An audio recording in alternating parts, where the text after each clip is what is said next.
Meus irmãos queridos, a paz do Senhor. Amém. Que alegria estar nesta casa, privilégio, uma honra, cultuar com vocês, celebrarmos ao Senhor Jesus um culto e nos assentarmos à mesa da ceia. Eu quero agradecer de uma maneira muito especial a esse ministério, a De Paulistana, que me acolhe, que me recebe com tanto carinho, e este carinho é recíproco. E ao pastor presidente, minha palavra de estima, minha palavra de gratidão, pelas indicações, pelo afago, pelo carinho, e por me receber mais uma noite aqui na celebração da ceia. Pastor presidente, obrigado, viu? Muito obrigado mesmo, tá? A diretoria desta igreja, os amigos que eu fui conquistando e fomos nos relacionando, as congregações que eu já estive cooperando, a mesa diretora, que eu já estive aqui em reuniões de obreiros, ao pastor vice-presidente, enfim, esse ministério é uma bênção, e o hino que a irmã cantou é uma verdade, é uma realidade, e que a bênção do Senhor esteja sobre vocês, tá? Minha família está comigo, minha esposa Fernanda, e as nossas crianças, a Caroline e o Otiniel. Saudar a todos os amigos e obreiros e pastores, e a minha palavra de gratidão. Amém? Quem trouxe Bíblia Sagrada, diga glória a Deus. Localize, por favor, o texto do Evangelho de Jesus Cristo, conforme Mateus, capítulo 26. Evangelho de Jesus Cristo, conforme Mateus, capítulo 26.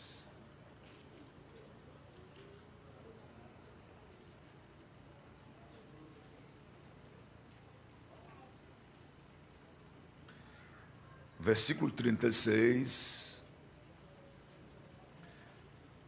palavra de Deus, texto sagrado, diz assim para nós. Em seguida foi Jesus com eles a um lugar chamado Getsêmani e disse a seus discípulos: assentai-vos aqui, enquanto eu vou ali orar. E levando consigo Pedro e aos 2 filhos de Zebedeu, começou a entristecer-se e angustiar-se. Então lhes disse: a minha alma está profundamente triste até a morte. Ficai aqui e vigiai comigo. Amém. Vamos ao seu assento. Muito obrigado.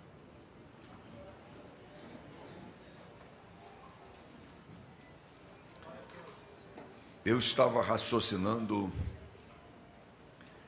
e pedindo a Deus um direcionamento para ministrar-lhes nessa oportunidade tão solene, nobre e memorável da Igreja do Senhor Jesus, que é o culto da celebração da ceia, um mandamento, um sacramento, uma noite de memória, onde mensalmente a Assembleia de Deus se reúne para congregar-nos, comungarmos e declararmos a nossa gratidão à morte vicária de Jesus Cristo na cruz do Calvário e celebrarmos a sua ressurreição.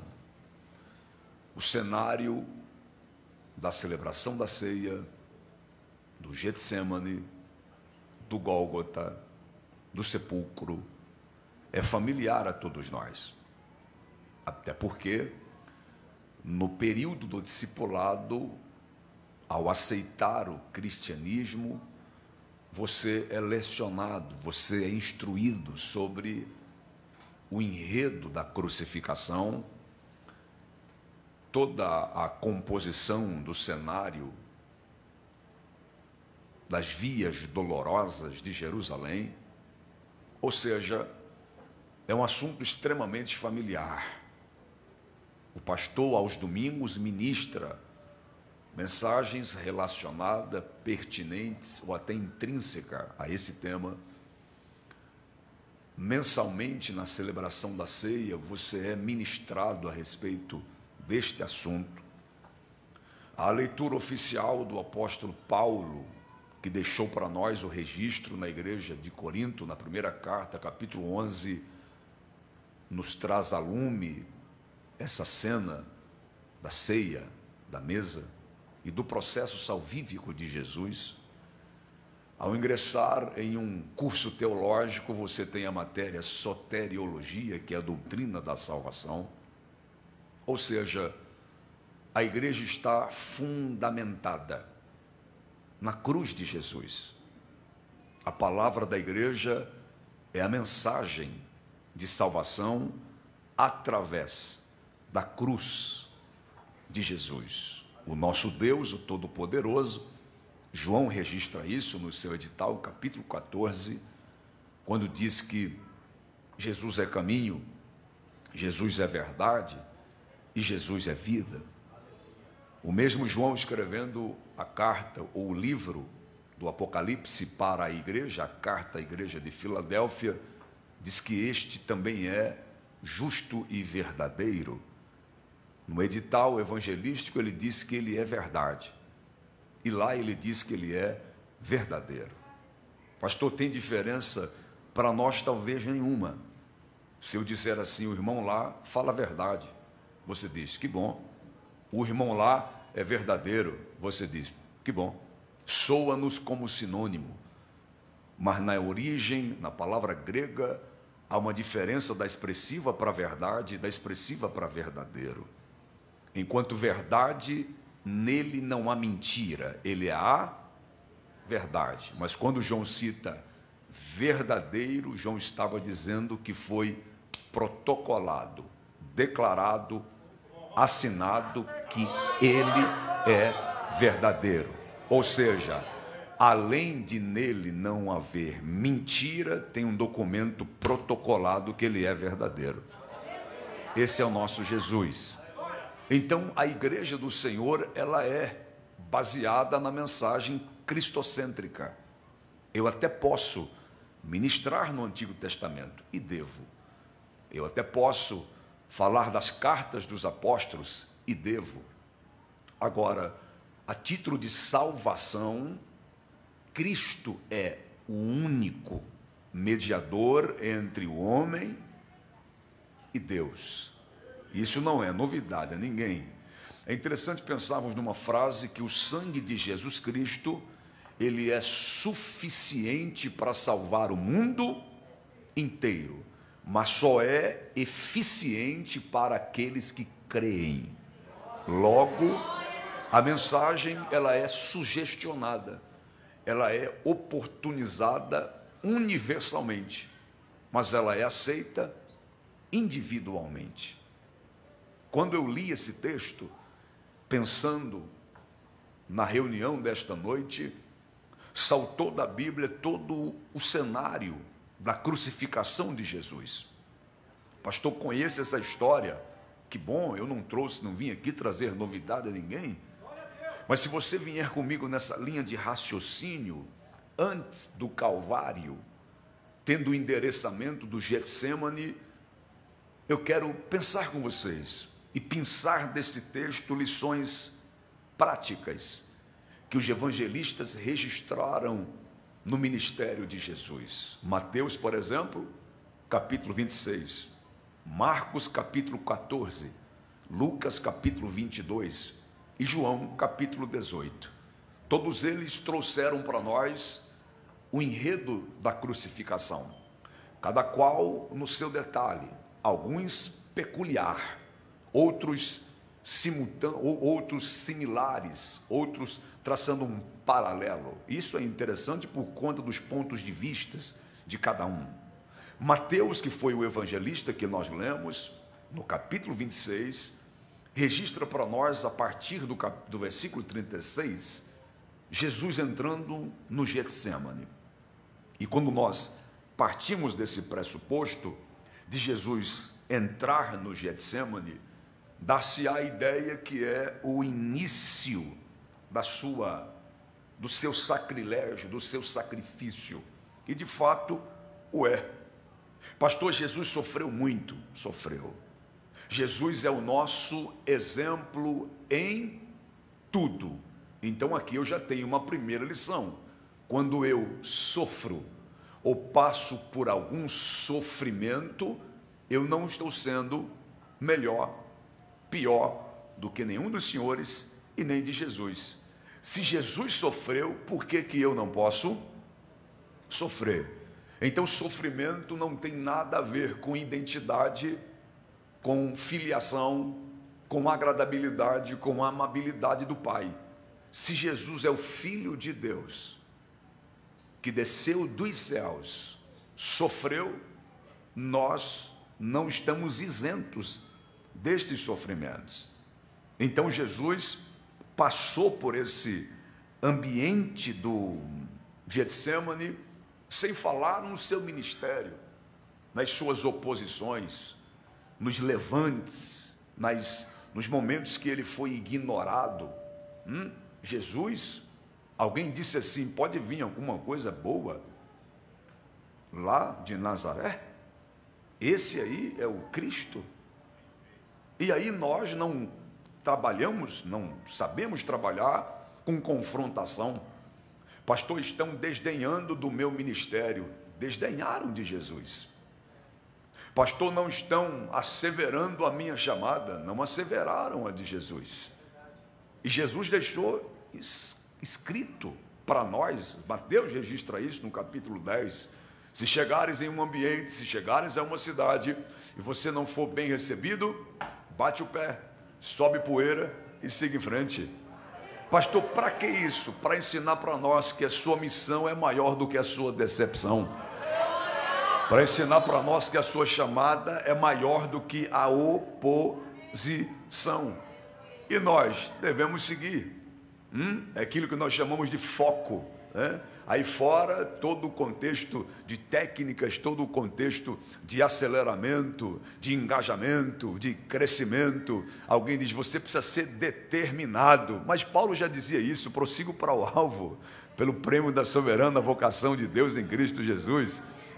Então, você observa que Jesus passou por essas oposições, por essas hostilidades pelos religiosos do templo, pelos maiorais do Sinédrio, as cenas finais de Jesus rumo ao Gólgota, toda a dramaticidade do Getsêmani antes dos açoites na Fortaleza Antônia. Então, dentre todos os ambientes conflituosos, sofredores que Jesus passou, eu quero destacar pelo menos dois: Getsêmani e Gólgota.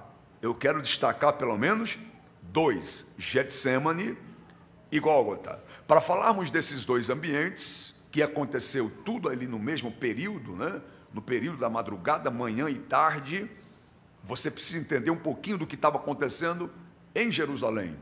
O dia é festivo, há uma aglomeração de pessoas em Jerusalém. As pessoas estão apinhadas, há o pessoal ali prontos para festejar e celebrar. Mas na madrugada de quinta para sexta, o texto registra que Jesus estava no Getsêmani. A entrega de Jesus por nós na cruz começou no Getsêmani. A cruz só foi o ápice dessa entrega.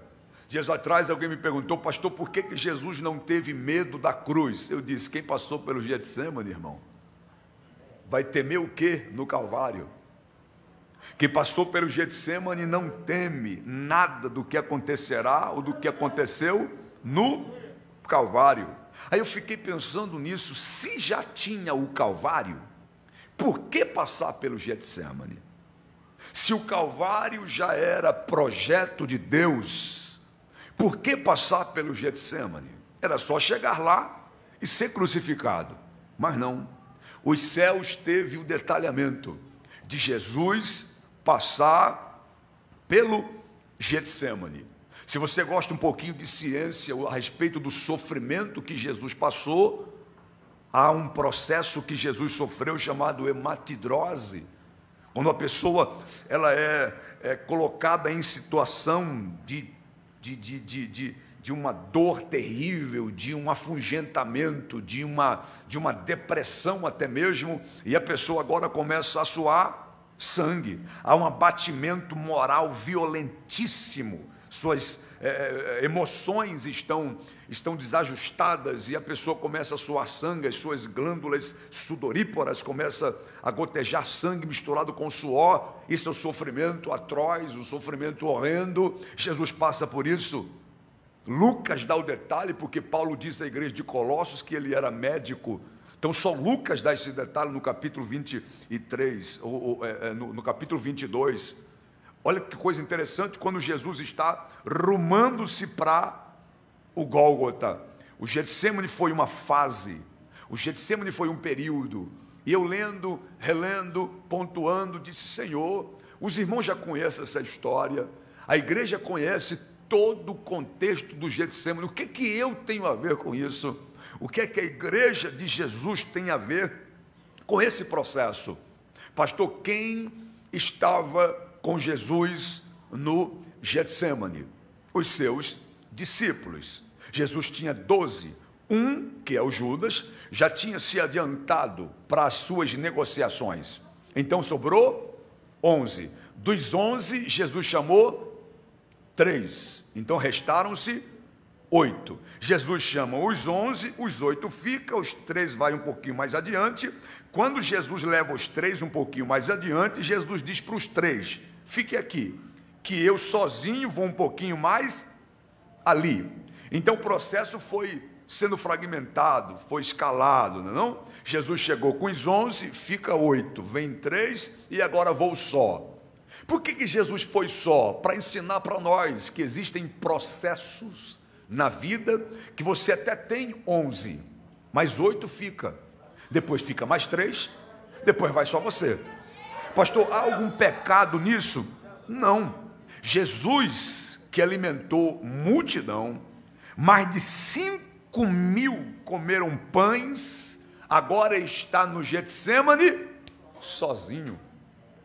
O meu departamento tem 15, 20, 100, 500, mas existem situações que você está só. Pastor, não dá para convidar ninguém, e não é que eles não querem vir, é Deus que está dizendo: não vão vir.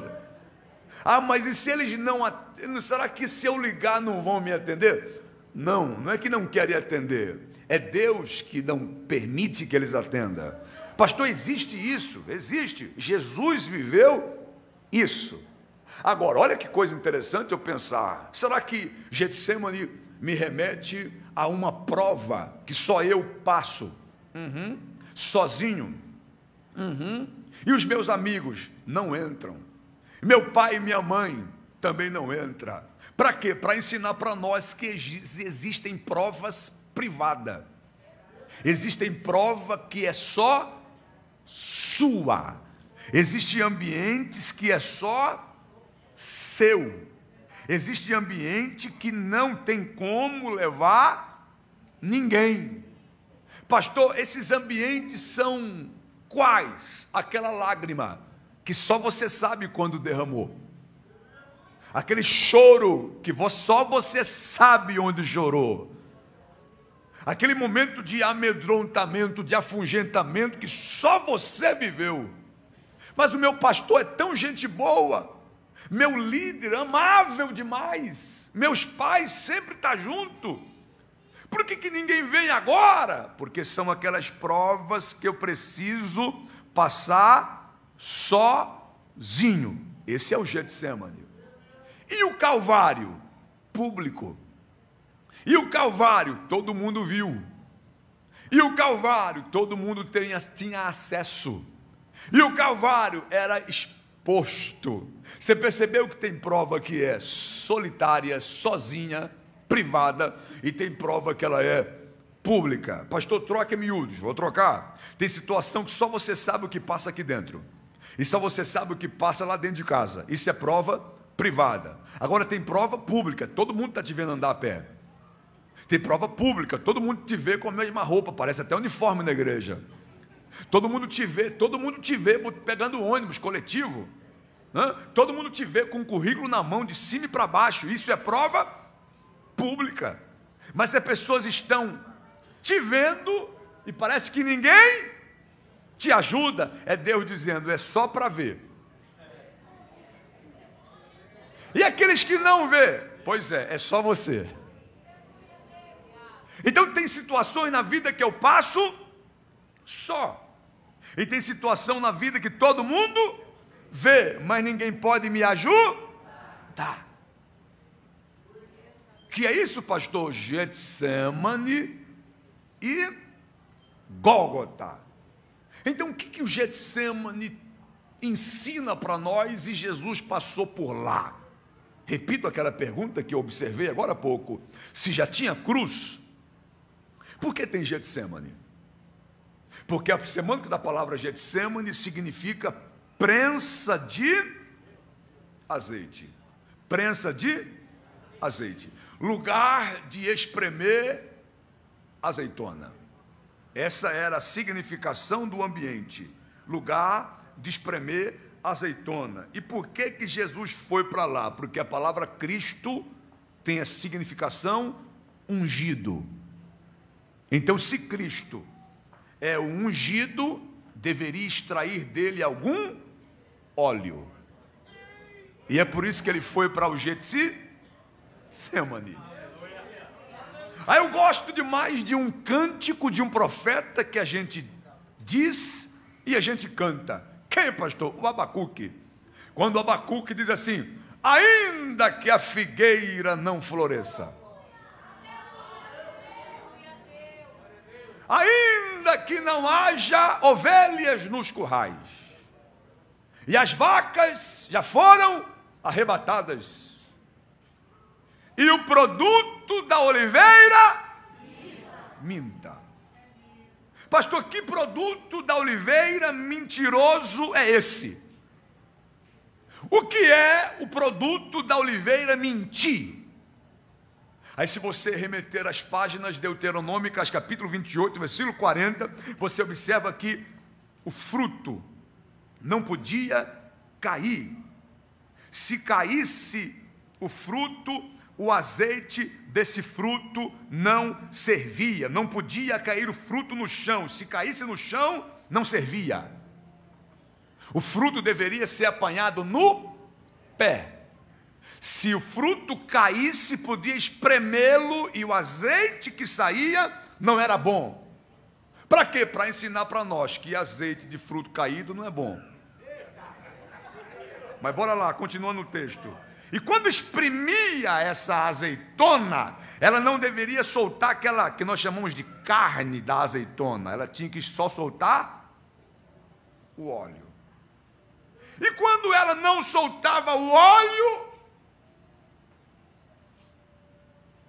alguém dizia: mentiu.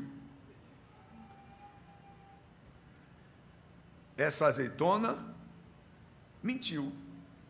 Por quê? Só tinha a aparência, mas não tinha o óleo. Era grande, mas não tinha o óleo. Pastor, e como é que eu sei se tem o óleo? Só no processo da prensa. Quanto mais apertava, mais azeite tinha. Quanto mais apertava, mais azeite tinha. E sabe qual é mais lindo o processo? Você já comprou um sachê de azeitona? Quanto custa? 5 reais? 9 reais? 10 reais? Quanto? Percebeu? Ah, pastor, custa tal. Ok. Já comprou meio litro ou 1 litro de azeite? É o quê? É caro? O que é mais caro, o azeite ou a azeitona? É o quê? Mas não é da azeitona que se tem o azeite? Então não deveria ser a azeitona mais cara? Então por que, pastor, que a azeitona é mais barata e que o azeite é mais caro? Quanto mais espreme ela, mais tem azeite, mais encarece. Por que, pastor? Porque o azeite saiu da azeitona espremida.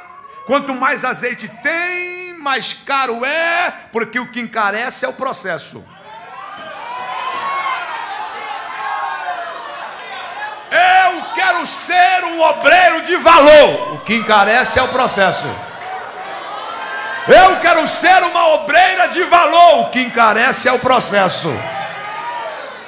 E Deus trouxe alguém aqui para dizer: quanto mais espreme, mais caro você fica. Quanto mais te espreme, mais azeite você tem. Tem gente aqui que veio na prensa, mas está pingando óleo. Aleluia. Tem gente que só Deus sabe o teu Getsemane, e alguém está dizendo: não vai passar pelo Getsemane. Deus disse: vai passar. Eu estou sentindo a graça de Deus aqui esta noite para dizer para alguém: suporte essa pressão da prensa.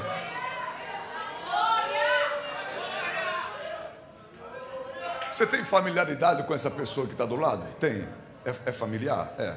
Por quê? Esse negócio de máscara sem máscara, fala ou não fala, perto ou não perto? Então, se você tem familiaridade, fala assim para ela: suporta a prensa.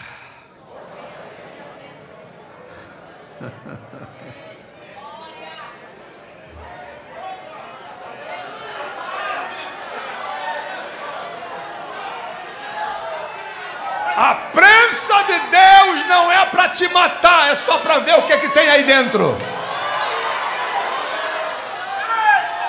Eu estou sentindo Jesus aqui, hein?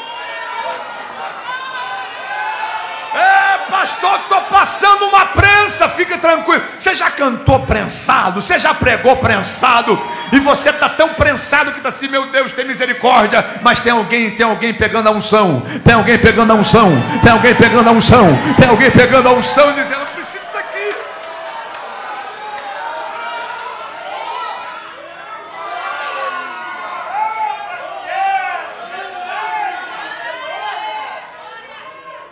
Aí, se você pensar comigo agora no mundo espiritual, a maior derrota do inferno era o Cristo na cruz. Então, quando Cristo passa pelo Getsemane, o diabo diz: aguenta não, esse produto da oliveira vai mentir.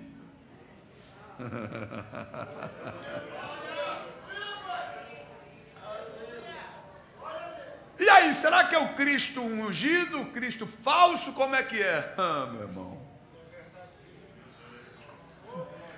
oliveira verdadeira,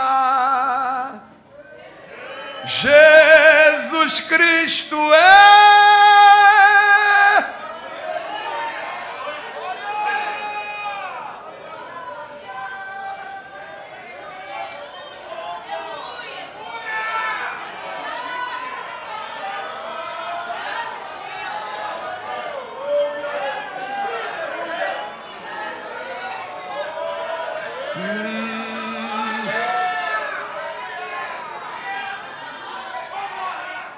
Eu só quero refletir com vocês um pouquinho no texto.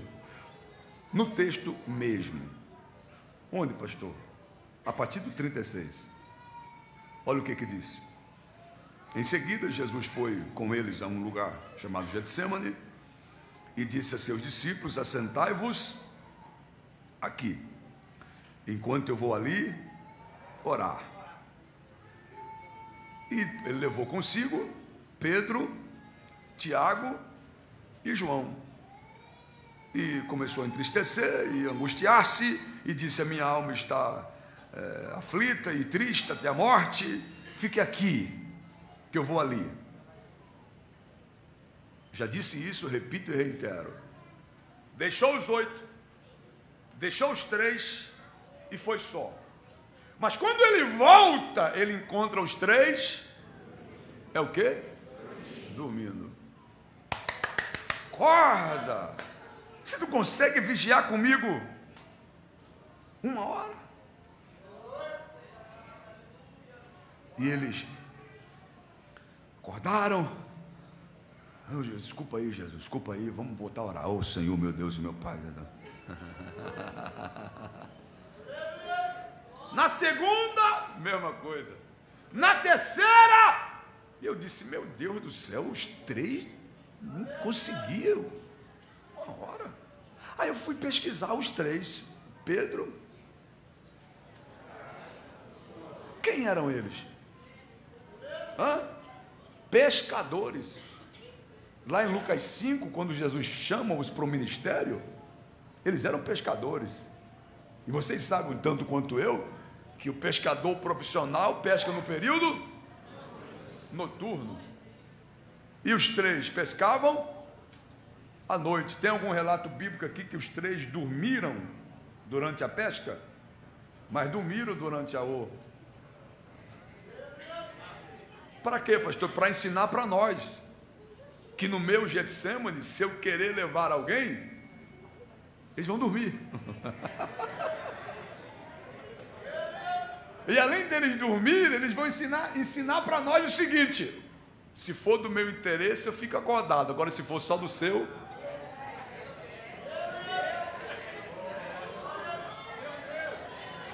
convido os 3 para um churrasco. É zóio estatalado, boca mascando e barriga enchendo. Agora vamos orar ali. Ei, rapaz, não dá, estou cansado, trabalhei a noite toda, o dia todo. Mas sabe o que é mais lindo também? Que Jesus chama eles e diz assim, ó: minha alma está angustiada, para ensinar para nós. Os 3 me viram realizar muitos milagres e agora estão me vendo nessa aflição, porque esse é o Evangelho. Tem dia de milagres e tem dia de aflição. E eu pergunto, cadê o Judas? Cadê o Judas? Está no Getsemane? Não, mas vai aparecer? Vai. Vai, pastor? Vai. E vai aparecer quando? Lá no final. Por que ele vai aparecer lá no final? Lá no versículo 47, versículo 27, o Judas aparece. Mas o Judas no meu Getsemane? O Judas vem no meu Getsemane? Mas por que o Judas vem no meu Getsemane? Só para dizer onde eu estou, porque já está com o bolso cheio. Ou seja, fique tranquilo, Judas só vem no teu Getsemane se der lucro para ele.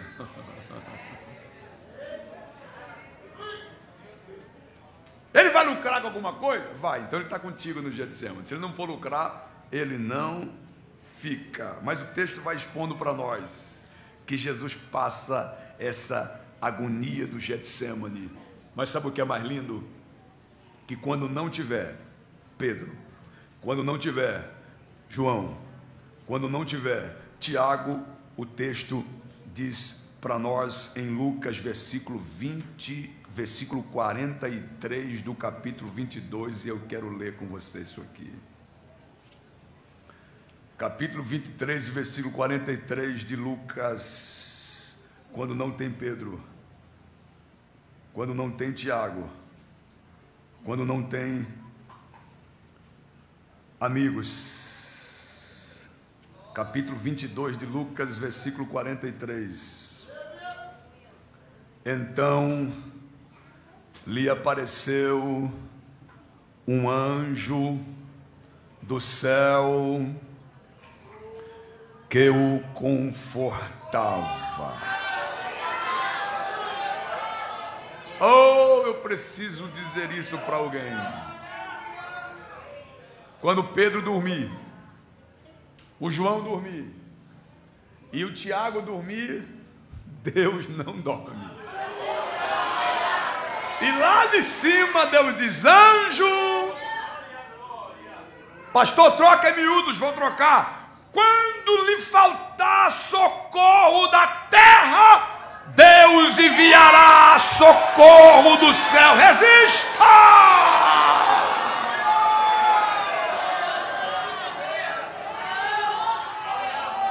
estou... Lema de come revar.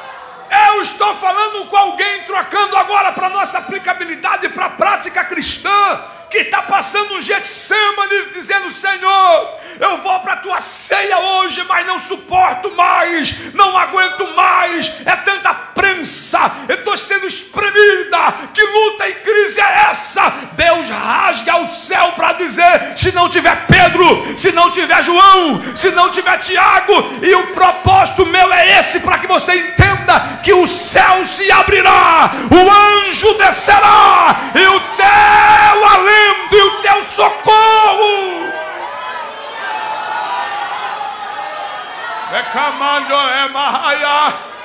Eu tenho uma palavra para dizer para alguém: esse Getsemane não vai te matar. As promessas de Deus na sua vida ainda estão em pé.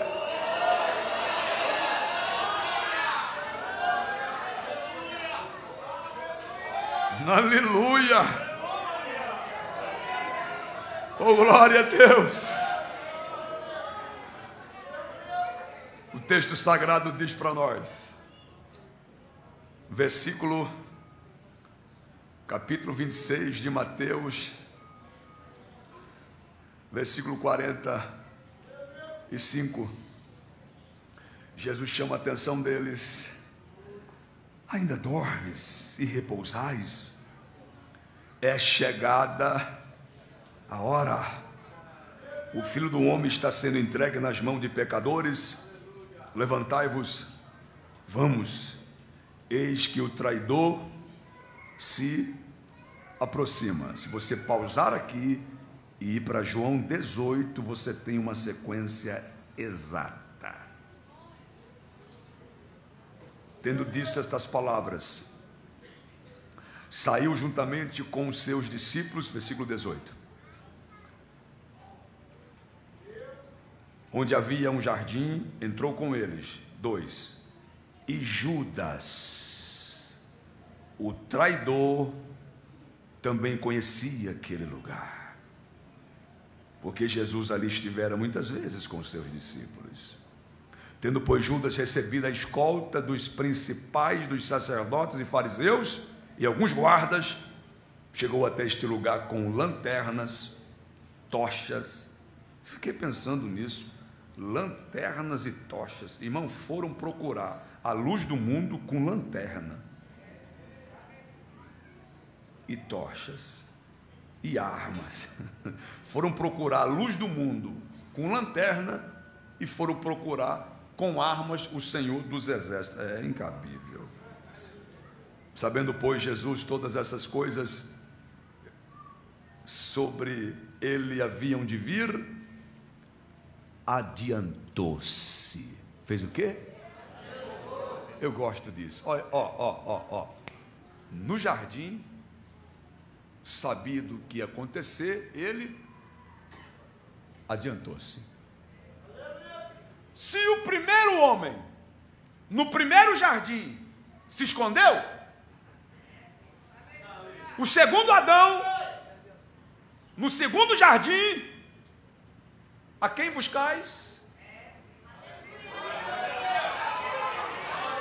A quem buscais? Quando Jesus se adianta, a quem buscais? Deixa eu dizer uma verdade para alguém. Nas prensas da sua vida, fica tranquilo, Jesus se adianta.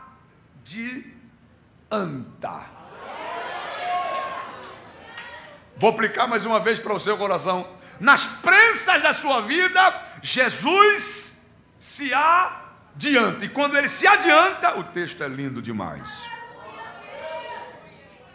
A quem buscais? Jesus respondeu. Responderam-lhe a Jesus: o Nazareno. Então Jesus lhe disse: sou eu.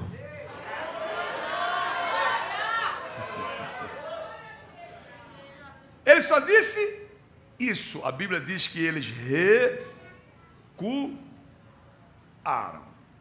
Pastor, sou eu. por que eles recuaram?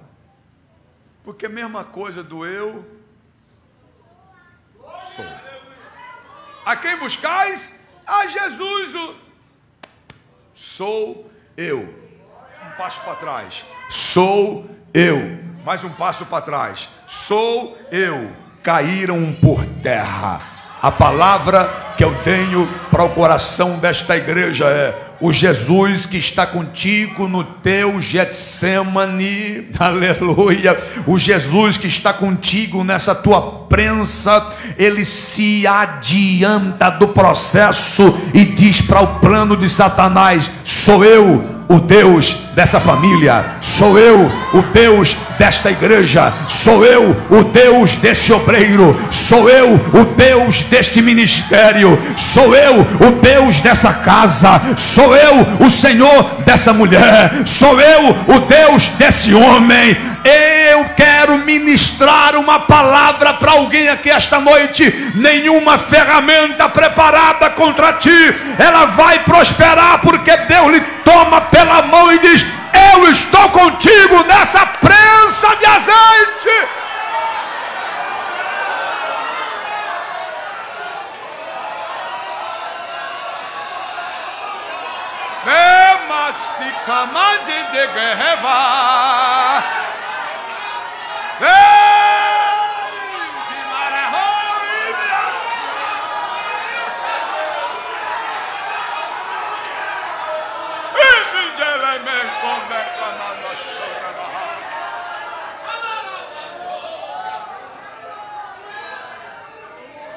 Olha só, eu encerro agora.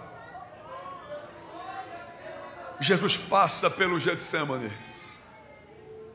inicia a madrugada crudelíssima dos açoites, rompe a aurora da sexta e sobe para o Calvário. Oh meu Deus! Na cruenta cruz romana, o meigo nazareno, frágil judeu, sem dizer uma palavra, vai subindo o Gólgota. Pastor, porque ele não disse nada para que hoje eu pudesse falar? Por que as suas mãos foram pregadas? Para que as minhas pudessem ser levantadas. Por que os pés dele foram pregados? Para que hoje os meus pudessem ir anunciando quem ele é. Mas às 3 da tarde,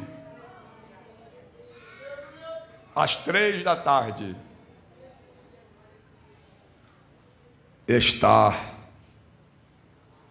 consumada.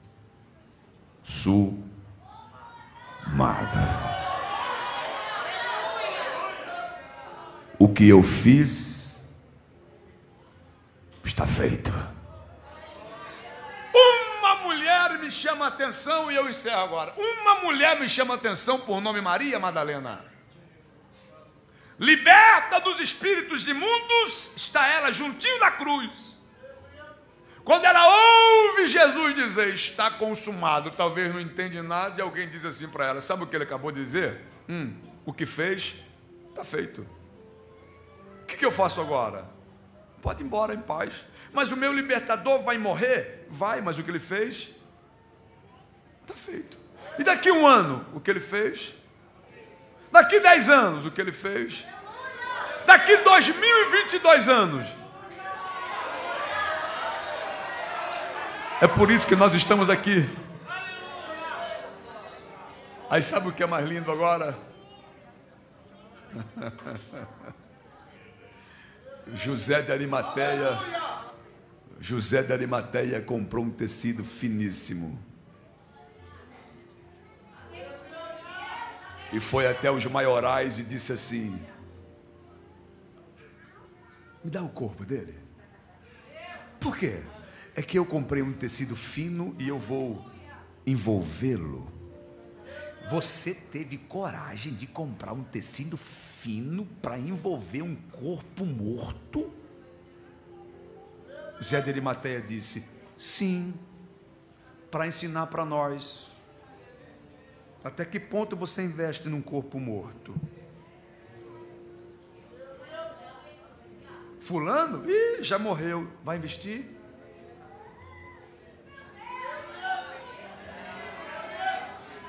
José da Arimateia fez isso para ensinar para nós. Aí sabe o que é mais lindo? E eu encerro agora de verdade. Isso foi na sexta-feira.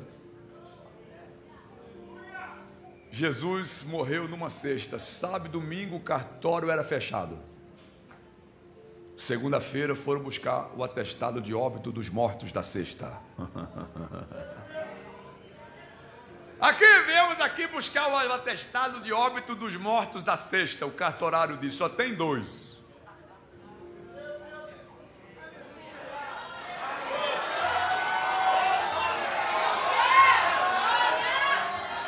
Mas e o outro? Não tem atestado de óbito para o outro? Não, aqui a gente só dá atestado para quem está morto. Agora, sabe o que é mais lindo nesse processo? Se você olhar lá do Antigo Testamento, o filho da viúva de Serepta, 1 Reis 17, foi ressuscitado através do ministério de Elias. O filho da viúva da Sunamita, 2 Reis 4, foi ressuscitado através do profeta Eliseu. O Eliseu caiu sobre os ossos do homem, 2 Reis 13. O filho da viúva de Naim, Lucas 7, foi ressuscitado através do ministério de Jesus. Lázaro, em João 11, foi ressuscitado através do ministério de Jesus. Dorcas, em Atos 9, foi ressuscitado através do ministério de Pedro. Eutico, Atos capítulo 20, foi ressuscitado através do ministério de Paulo. E eu fico perguntando, Jesus foi ressuscitado através do ministério de quem?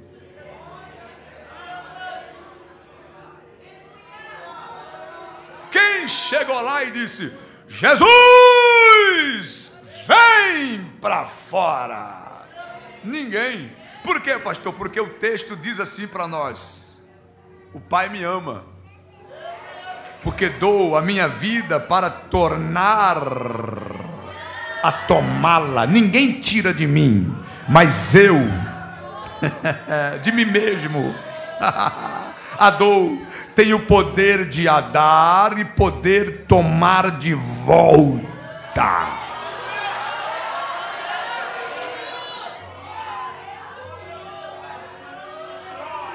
Eu encerro aqui. Sepulcro de Jesus é o único lugar que viajam horas e horas para chegar lá e tirar foto com nada.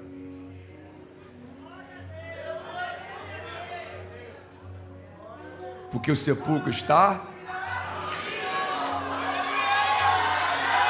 A morte vencestes, o véu tu rompestes, a tumba vazia agora está, o céu te adora. A igreja proclama a tua glória. Ressuscitaste, vivo está.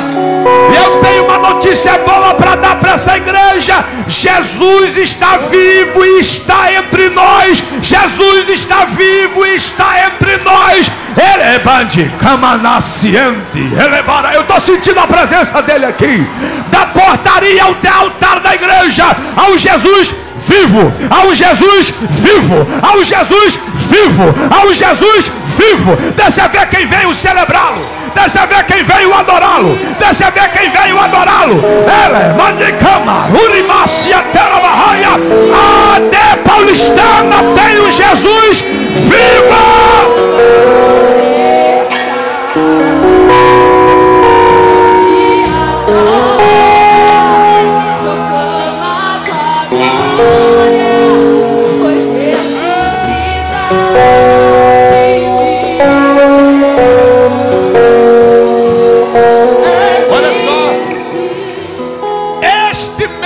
mesmo Jesus que está vivo, na sua última ceia, ele disse assim: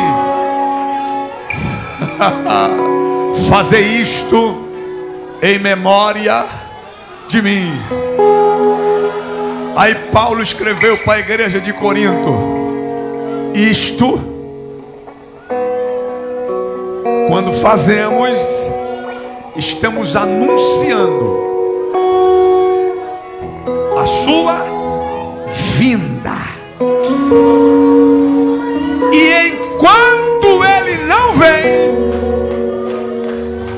até que ele venha, tomai e comei, esse é meu corpo que é partido por vós. Até que ele venha, semelhantemente também depois de cear, tomou o cálice dizendo: escuta esse barulho, Satanás. Enquanto Jesus não venha arrebatar a igreja, a gente celebra a mesa. Está vivo, está vivo, está vivo, está vivo, está vivo, está vivo, está vivo, está vivo, está vivo. Eu estou sentindo a glória.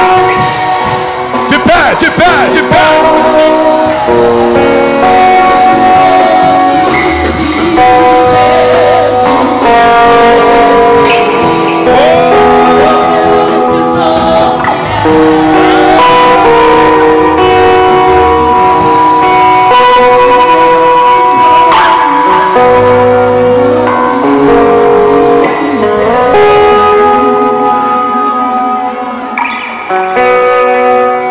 Hoje pode ser a nossa última ceia na terra.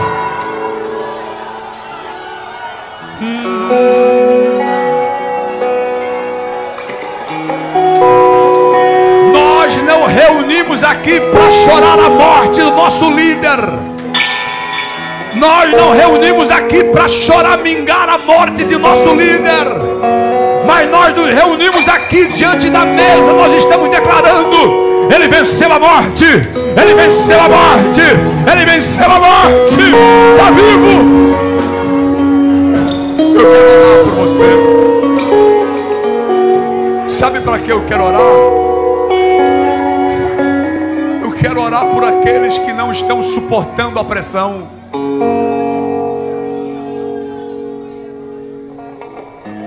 Sabe por que Jesus deixou a tumba vazia? Porque ele não desceu da cruz.